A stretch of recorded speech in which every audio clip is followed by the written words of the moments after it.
I'm leaving you and moving to Palm Springs with my 25-year-old babe. I'm taking all our money with me. The text came through at 3 a.m. local time in the Persian Gulf, right after I'd finished a 14-hour shift on the rig. My name is Miles Harrington. I'm 52 years old and have spent the last 27 years working oil platforms across the world.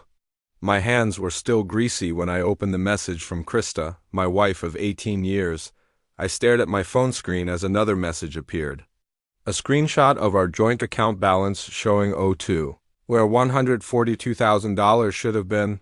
She'd added a little kiss emoji like this was cute somehow. I didn't throw my phone, didn't punch a wall. Just sat on my bunk in the cramped quarters I shared with 2 other riggers and typed, "Sure, good luck." Then I turned my phone off and went to take a shower. The guys noticed. Something was off the next day when I skipped breakfast and went straight to work. Jackson, my second in command, kept glancing over during safety checks but knew better than to ask. We had 16 workers depending on us to keep this floating metal city safe and operational. Personal problems stayed personal. During lunch break, I checked my email. Krista had already filed for divorce and claimed I'd abandoned the marriage by working overseas too much. She'd hired a lawyer named Bradley who specialized in high-asset divorces. They were requesting spousal support based on my excessive income. She even had the nerve to add that her emotional support partner was now living in our house in Odessa. I closed my laptop and went back to work. Didn't mention it to anyone. That night I wrote one email not to Krista, but to my cousin Brendan, an accountant in Houston. "Time to activate Protocol Winter," I wrote. That was our code phrase from years back. No explanation needed. 3 minutes later, his response already on it. "Don't respond to anything until you're stateside." I had 2 more weeks on this rotation. 2 more weeks of 12-hour shifts in 110 heat, while the life I thought I had dissolved back home. The guys would have understood if I'd asked for emergency leave, but what would that accomplish? Better to finish the job and draw the paycheck. When I turned in that night, the rig supervisor, Vincent, stopped by my quarters. "Everything stable?" He wasn't just asking about the drilling operation. "Everything's under control," I replied. And it was more than Krista would ever know. I met Krista 19 years ago at my buddy's fishing supply store. In Odessa, she was 31 then, working the register, full of jokes about city folks who thought catching bass was complicated. I was 33, already 10 years into oil work, home between contracts and helping my friends stock inventory. We got married 11 months later fast, but it made sense at the time. I'd already built a good life, owned my house outright from a lucky investment in a small producer that got bought out, had a steady career path on the international rigs. She said she admired my stability, my focus. I admired her spirit, the way she could talk to anyone. The rotation schedule was always the challenge, 2 months on, 1 month off in those days. But the money was exceptional. I could earn in 6 months what most people in our town made in 3 years. We agreed it was worth it. She'd hold down the homerant. I'd build our future. Around year 12, the first cracks appeared. Small things, complaints about missed birthdays, questions about whether I really needed to take the Saudi contract, comments about how her friends' husbands were always around for dinner parties. Looking back, I should have seen it. The year I turned 47, she stopped asking when I'd be home, stopped sending photos of what she was doing. Our video calls got shorter, but I dismissed it as the natural evolution of a long-distance marriage. Comfort replacing excitement, routine replacing uncertainty. Last Christmas, I came home to find she'd redecorated our entire house without mentioning it. New furniture, new paint, new everything. When I asked about it, she just said I needed a change. I didn't ask what kind of change she meant.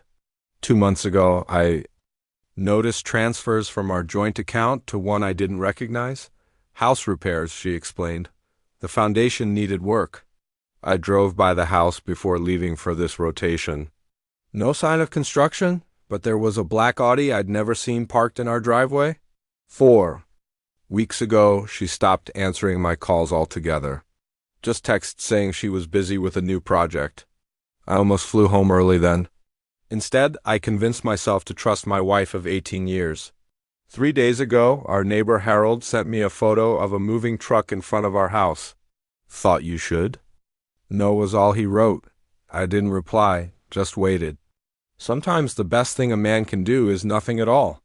Sometimes the truth reveals itself. I finished my shift the day after Krista's text and headed back to my quarters. The satellite phone rang. It was Brendan. You sitting down? He asked. Just tell me. He didn't sugarcoat it. She's been planning this for at least 14 months. Regular transfers to a separate account under her maiden name. Started small. 2,000 here, 3,000 there.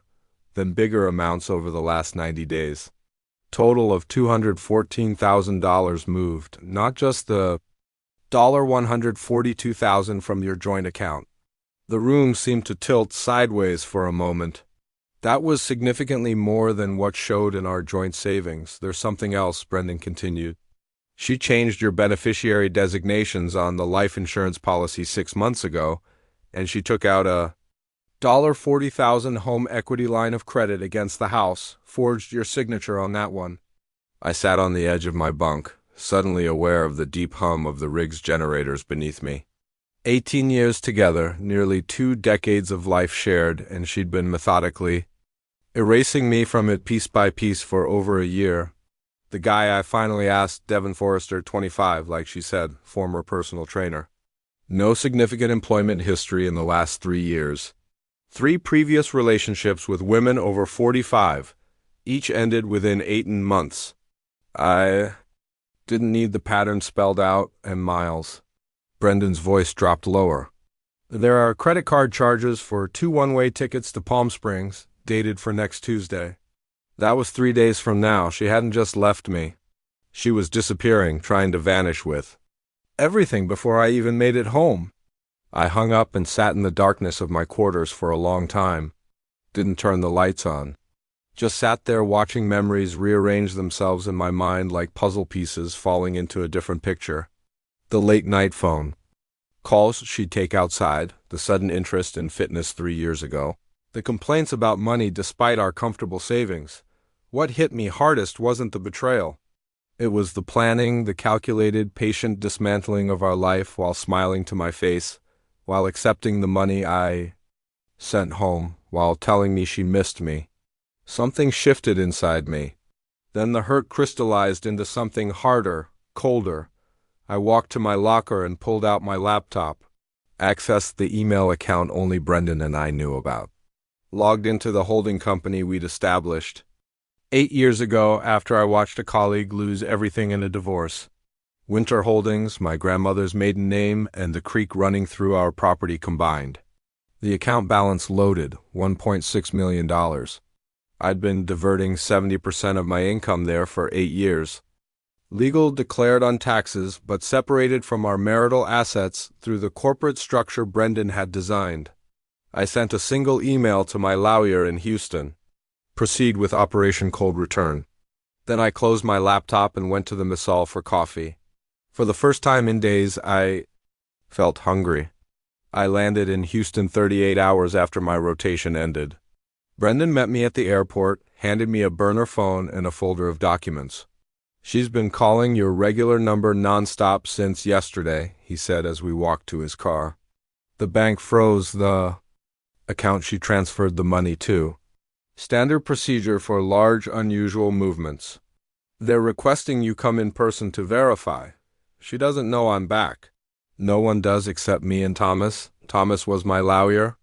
But that's not the most interesting development. He pulled out his tablet and showed me a series of text messages. They were between Krista and someone saved as D.I. skimmed through them. Plans for their new life. Jokes about me working overseas while they spent my money. Details about the house they'd already put a deposit on in Palm Springs. But one exchange from 2 days ago caught my attention. Krista Bank froze the money. Need Miles to verify in person. What do we do? D. He's still on the rig for 10 more days. Tell him there's an emergency with your mom. Get him to authorize you to handle it. You're still his wife. Krista, he's not answering my calls. D, try harder. We need that money before the house closing next week, or we need to look at Plan B, Krista. I'm not comfortable with Plan B, D. It's just insurance money. He works a dangerous job for a reason. People have accidents. All the time. I handed the tablet back to Brendan. My hands were steady but cold. These are admissible, I asked. They're from the cloud backup of her phone? She used your Apple account credentials to set up her new phone last year. Never changed the password. Everything syncs to your cloud? Storage. We drove straight to Thomas's office. He'd already prepared divorce papers, a criminal complaint for the forgery on the home equity loan, and an emergency motion to freeze all assets. There's a complication, Thomas said once we were seated. She's filed a domestic violence claim against you yesterday. Says she left because of ongoing emotional abuse and financial control. Claims she was in fear for her safety. That's absurd, I said. I've been 6,000 miles away for the past 7 weeks. Doesn't matter. It's a tactic to gain sympathy with the judge and justify taking the money. Her lawyer's pushing for an emergency hearing tomorrow to get a restraining order against you and exclusive use of the house, so she wants to ban me from my own property while her boyfriend lives there. Thomas nodded. With the judge and justify taking the money. Her lawyer's pushing for an emergency hearing tomorrow to get a restraining order against you and exclusive use of the house, so she wants to ban me from my own property while her boyfriend lives there. Thomas nodded. And there's more. The home equity loan, she already spent it? Transferred it to an LLC registered to Devon Forrester 3 days after receiving it. I took a deep breath. Options, we counterfile immediately. Fraud, forgery, alienation of affection, criminal conspiracy, based on those text messages. We request an emergency freeze on all her accounts and the LLC, and he slid a document across the desk. We file this. I looked down at the paper. Motion to dismiss domestic violence claim with evidence of perjury. What evidence? Thomas smiled thinly. Your location data from your company's security badge shows you've been on that oil platform for 7 continuous weeks. Your passport entry and exit stamps confirm it. And I subpoenaed your phone records showing all calls between you two for the past year. Nothing suggesting arguments or threats. I signed where indicated. One more thing, Thomas said. We need you to appear surprised when she's served. She can't know you're back yet. For now, you're still officially at sea. I nodded. I can do that. As I left Thomas's office, my phone buzzed with a text from Krista to my regular number. Please call me. It's an emergency. I need you. I didn't respond. The trap was set, but not by her. I stayed at Brendan's place that night, sleeping better than I had in weeks. The next morning, I logged into the security camera feed for our house in Odessa, a system I'd installed 3 years ago and maintained remotely. Krista had either forgotten about it or assumed I couldn't access it from overseas. The footage showed a young man lounging by the pool, our pool, drinking from my collection of whiskey and wearing what looked like my old college sweatshirt. He was on my phone with someone laughing, feet up on the outdoor furniture I'd built by hand. While I watched, Krista came into frame. She looked anxious, pacing as she talked. I couldn't hear the audio, but her body language was clear. Things weren't going according to plan. Brendan came in with coffee. You should see this, he said, opening his laptop. He'd spent the night diving deeper into Devon Forrest's background. What he found changed everything. He's done this before, 3 times. Brendan turned the screen toward me. Each time, same pattern, meets a woman, usually married, always financially stable. Relationship develops. Woman leaves husband taking whatever money she can. They move away together. Within 18 months, he disappears with whatever's left. The screen showed news articles, court records, social media posts, 3 women across 5 years. All left financially ruined. One still paying off. Credit card debt Devon had accumulated in her name. There's more, Brendan said quietly. He was briefly a person of interest in the death of his second girlfriend's ex-husband. Suspicious car accident 6 weeks after the divorce filing. Man went off a cliff on a road. He'd driven for 20 years. No charges were ever filed, but the implications hung in the air between us. My phone rang. Krista again on my regular number. I let it go to voicemail. You should hear this, Brendan said, playing the message on speaker. Miles, please. I need you to call the bank. Her voice cracked with what sounded like tears. There's been a misunderstanding with our account. I was just moving money to a safer investment like we talked about, but the bank froze everything. I can't access any funds. Please call them and tell them it's... Okay, I'm really scared. We talked about no such thing. The performance was convincing. I'd have believed her 2 weeks ago. She's desperate, Thomas said when we met him for lunch. The house closing in Palm Springs is in 5 days. They need that money. What's our next? Move? I asked. The emergency hearing is this afternoon? Judge Winters is presiding. She has zero tolerance for false domestic violence claims. We have your documented alibi ready. And the bank funds. We filed to have them returned to you exclusively, but there's something else you should know. Thomas slid a folder across the table. Your neighbor Harold sent these to my office this morning. Inside were photos of furniture being loaded into a moving truck. My furniture, family heirlooms, things that had been in my family for generations. They're clearing out the house, Thomas confirmed, planning to disappear whether they get the bank money or not. I closed the folder and handed it back. Change of plans. Both men looked at me. I want to go home. That's not advisable before, Thomas began. Not to confront them, I clarified, to watch from Harold's place. I want to see this with my own eyes. Brendan and Thomas exchanged looks, and I want to be there when they're served, not hiding behind legal papers. I want Krista to see my face when her world collapses. Thomas nodded slowly. I'll arrange it. As we left the restaurant, a text came through on my burner phone. It was from Harold. They're packing your grandfather's desk now, the one you restored. Thought you'd want to know? Some thefts go beyond money. Some betrayals cut deeper than others. This had just become personal in an entirely new way. The 6-hour drive to Odessa gave me time to think. Thomas arranged for the sheriff to serve papers at 9 a.m. the next morning. Brendan set up surveillance from Harold's house across the street where I'd stay overnight. Everything was in place. Harold greeted me with a silent handshake when I arrived just after midnight. He was a retired petroleum engineer who'd worked rigs himself for 30 years. No explanations needed. She has no idea you're watching. I asked once we were inside. None. They've been busy packing. All day, loading the good stuff, leaving the rest. He pointed to his front window, which had a clear view of my driveway. 2 moving trucks came and went. Big one's coming tomorrow morning for the last load. I nodded, processing the information.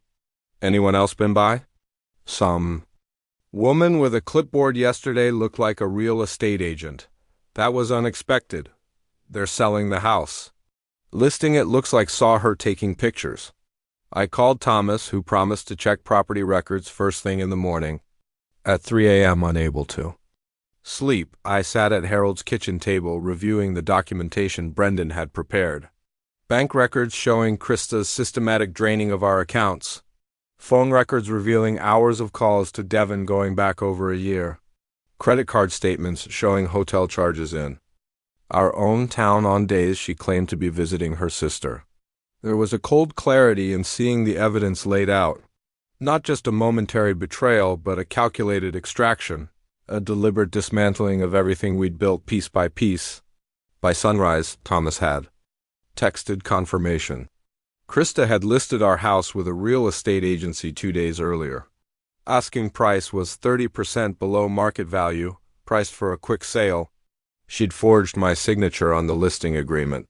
At 8:30 a.m., I watched from Harold's kitchen window as Krista and Devon loaded the last items into Devon's black Audi, small valuables, easy to transport. My grandmother's silver picture frames, the antique watch my father had given me before he died. At 8:45 a.m., a large moving truck pulled up. 3 men got out and approached the house right on schedule. At 8:55 a.m., an unmarked car parked directly behind the moving truck, blocking it in. 2 sheriff's deputies and a woman in a business suit emerged. Thomas had sent a court officer along with them. It's time, I said to Harold. I walked across the street as the deputies approached my front door. Krista answered, her expression shifting from irritation to confusion as the officers identified themselves. Mrs. Harrington, we have paperwork to serve you and the gentleman on the premises. I stayed just out of sight, watching from the edge of the driveway as the color drained from her face. She called for Devin, who appeared behind her, his arms sliding possessively around her waist. That's when I stepped into view. The look on Krista's face was one I'll never forget. Shock giving way to fear then. Calculation. Devin just looked confused. Miles, she whispered, you're supposed to be on the rig. Surprise? I said quietly, nodding to the deputies to proceed. They handed over the stack of documents. Emergency restraining order against them, freezing of all assets. Criminal complaint for forgery, nullification of the home listing, and notice of divorce proceedings, citing fraud and criminal conspiracy. You can't do this, Devin spoke up, puffing out his chest. She's afraid of you. We have a domestic violence claim dismissed this morning by Judge Winters, I interrupted. Hard to abuse someone from 6,000 miles away.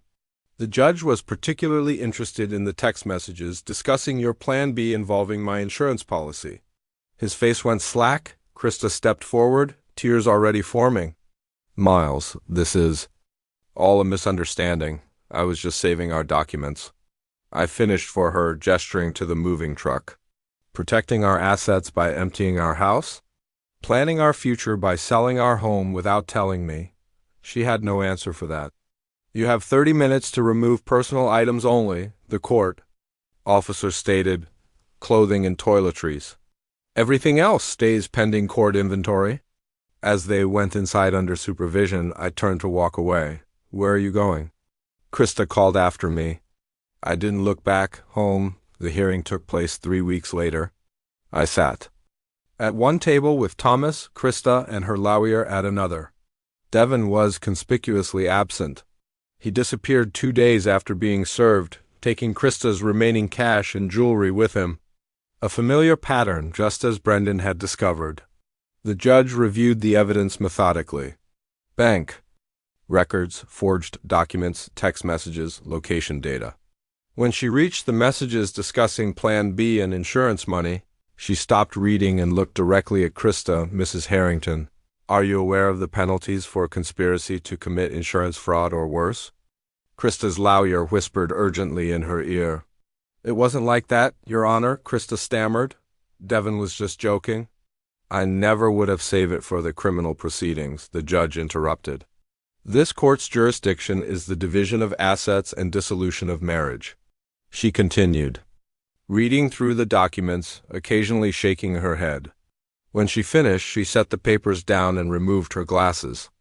In my 30 years on the bench, I've rarely seen such a clear case of premeditated financial deception in a marriage.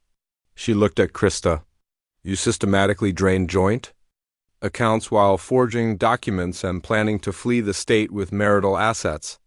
Turning to me, her expression softened slightly. Mr. Harrington, while your creation of separate accounts through a holding company might seem questionable to some, the court finds that you consistently paid household expenses, filed proper taxes, and made no attempt to hide assets from the government only to protect them from potential future claims. Her ruling was swift and final. All assets transferred by Krista would be returned to me. The house remained solely my property. Krista's claims for spousal support were denied, and most satisfyingly, she referred the forgery and conspiracy evidence to the district attorney's office for potential criminal charges. As we left the courtroom, Krista tried to approach me. I just kept walking. Some victories need no words. 6 months later, I stood on the porch of my cabin in the mountains outside Missoula, Montana. The property had been part of Winterlight Holdings all along. 40 acres of pine forest and meadow I'd bought 5 years earlier as a retirement plan.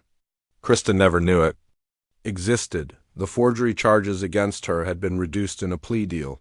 No jail time, but 5 years probation and restitution payments she'd likely never complete. Last I heard, she was living with her sister in Tulsa working retail. Devin had moved on to a divorced doctor in Arizona, his pattern. Continuing unbroken? I'd take an early retirement from the oil company. 27 years was enough. Between my investments, savings, and the small natural gas royalties from a property in Arkansas, I had more than enough to live comfortably for the rest of my life. Harold called occasionally with updates from Odessa. I'd sold the house there. Too many memories, none of them good anymore. He'd helped clear out the last of my things, shipping the family heirlooms to Montana and donating the rest. The afternoon mail brought an envelope from Brendan. Final paperwork, showing the dissolution of Winterlight Holdings. Its purpose was complete. Assets transferred, taxes paid, a chapter closed. As the sun set behind the mountains, I poured a glass of bourbon and sat on the porch swing I'd built that summer. For the first time in years, no one was expecting anything. From me, no crew waiting for instructions. No wife pretending to miss me, just quiet and the sound of wind in the pines. My phone rang. A new project manager at a Canadian oil company offering a consulting position. Good money, minimal travel, just sharing expertise I'd accumulated over decades. I'll think about it, I told him. And I would, but not tonight. Tonight was just for me, for the peace I'd earned, for the life I was finally living on my own terms.